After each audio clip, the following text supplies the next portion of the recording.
Okay guys, so we're on my neighbor's 2010 F250. It's a 6.4 liter, and he has a code in the transfer case. Let's see, 4x4 module. It's for the locking hubs, like for locking the hubs in place right here. This two-wheel drive solenoid circuit opener short, and this transfer case four-wheel drive solenoid circuit fault. So what I read was there's a vacuum solenoid underneath the hood, and what it does is when you switch it into four-wheel drive, it allows vacuum to go to the hubs. Let's see. I guess we'll just select all these. And they said to check the ground for the solenoid and the voltage at the solenoid. Let's see, I don't know why that says forbid.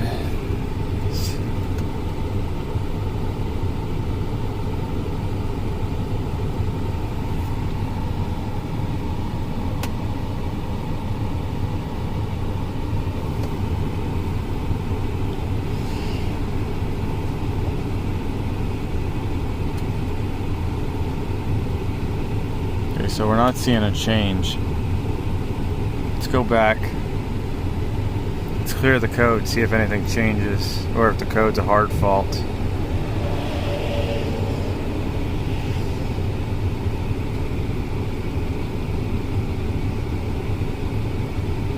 No DTCs. He said when you're at idle,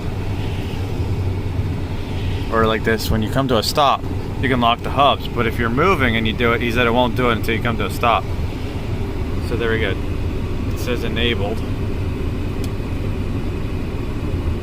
Now it says forbid.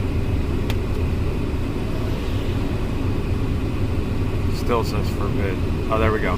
Now it says enabled. I can actually hear it. Let's see if I can put you guys down here.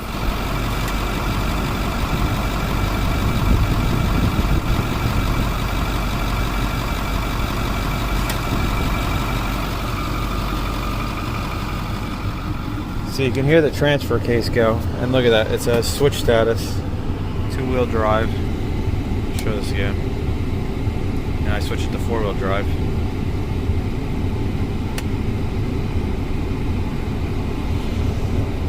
Now I just put it to low, but I think to do the low, yeah, you have to have your foot in the brake. Go back to high.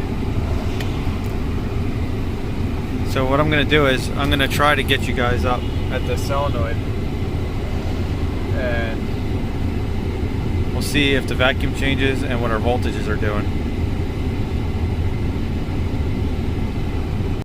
Okay guys, so I just shut the truck off because this fault turned into a hard fault now. I can't clear it. When I try to clear it, it's just instantly there. But what I did was I back probed these two right here, the two end wires. This one's our constant ground. This is our control. So our control was always showing 12 volts on here, and then when I turn it would come up to 12 volts over here on the side. And then when I turn the switch to four-wheel drive, it would drop down. I don't know if it's on here at all. Oh, it is on here. So right there, it was at 14 volts the whole time. And then right there I used a test light to pull it down to see if it clicked, and you could see right there, and the light was clicking.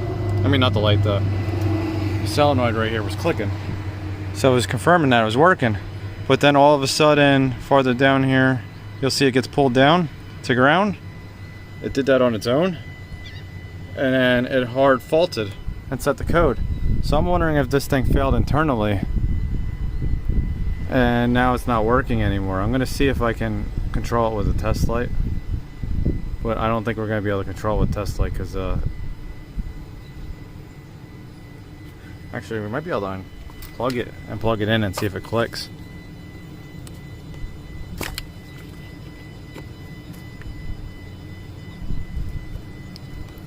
No, I'm not even hearing a click.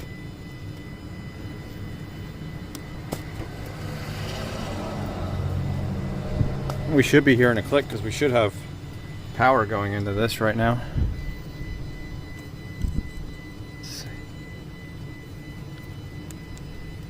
Let's see. So yeah, we have power going into it. And then no clicking on this side. Let's switch our test light over. See if we're just constantly grounding on this. I just wonder if it failed internally.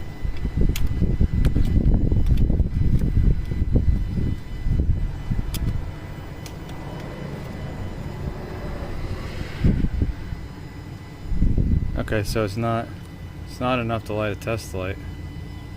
Wait, let's see. Make sure we got a good connection here.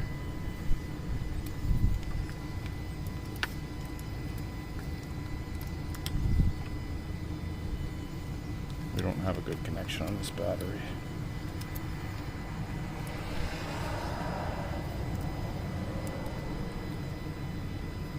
Okay, now I gotta see what happened to my test light. It's not lighting.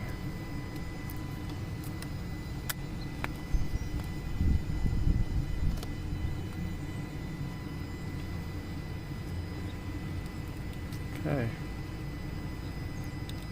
Hang on guys, I'll be right back. Oh, you know what? I grabbed the wrong ground.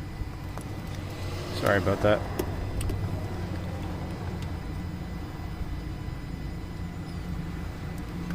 There we go. Problem solved. Okay, so there we go. So now let's see if this clicks. We got nothing. Doesn't look like we have a solid ground either. So is it just enough to short this out? Let's see what our scope says. Hang on, let me save this other capture real quick. Okay guys, I just shut the truck off because this code turned into a hard fault. I can't clear it. See, it won't clear. I gotta refresh it. It's just there. So what I did was I had my scope set up, and let's see if I can go back into this. Actually, let's go back. Let's go under Data Manager. I got a capture in here for you guys. You guys might not be able to see this real well. Let's see, scope.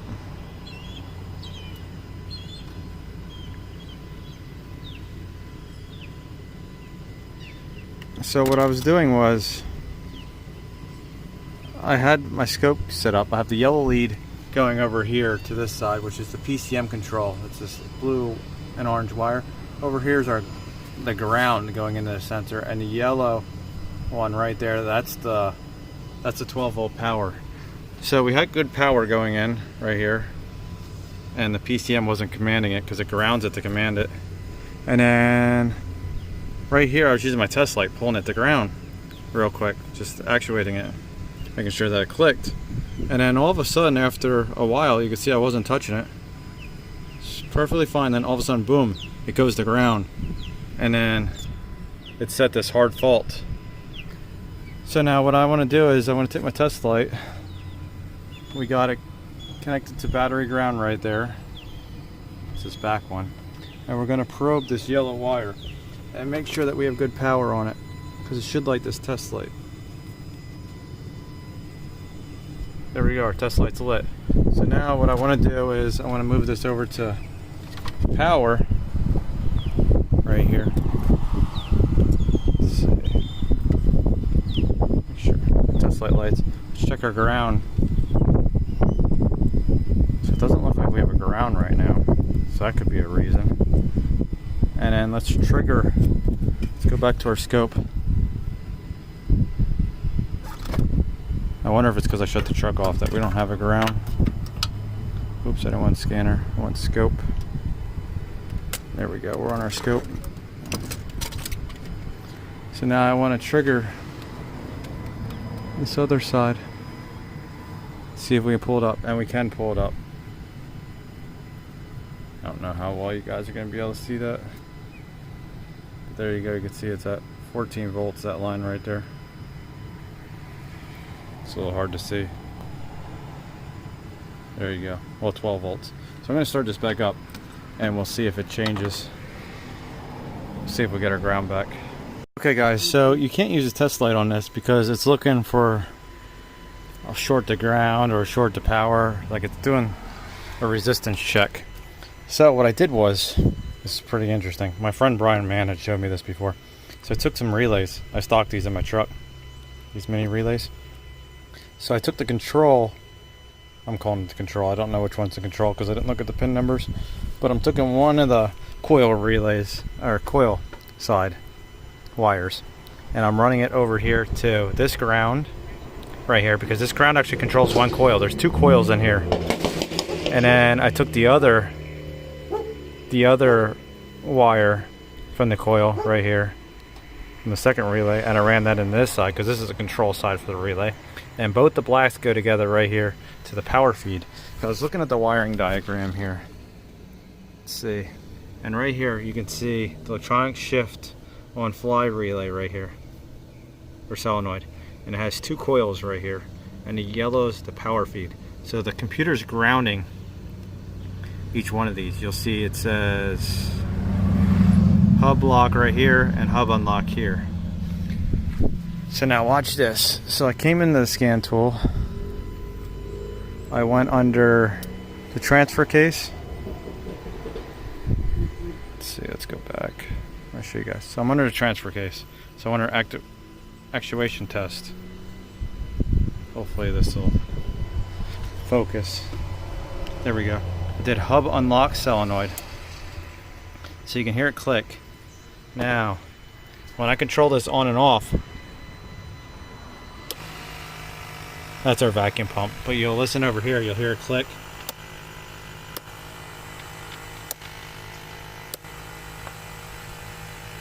Okay, let me try to move this off of here so you guys can hear it. There you go. So now when I turn this on and off, if this cycles, you hear an air leak. So you can hear that air leak. So that's the hub unlocking and locking. Okay, so that one works.